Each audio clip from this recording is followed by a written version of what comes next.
আব্দুল কাদের জিলানী একদিন রাস্তা দিয়ে যাইতেছেন।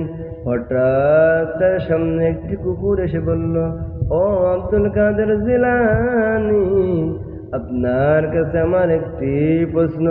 আপনি বলুন, আপনি ভালো না আমি কুকুর ভালো?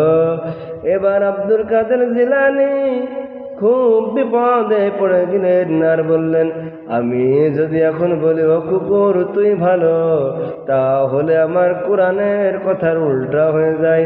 আবার যদি আমি বলি ও কুকুর তোর সে আমি ভালো, তাহলে অন্তরে আমার অহংকার চলে আসে।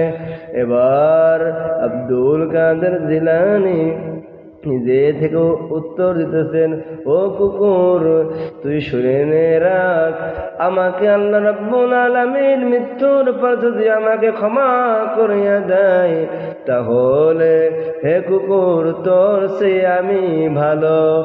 আর আমার মৃত্যুর পর যদি আমার আল্লাহ আমাকে ক্ষমা না দেয়, তাহলে আমার চেয়ে তুই কুকুর হই ভালো। কারণ তোর হিসাব হবে না, আমার কিন্তু হিসাব হবে।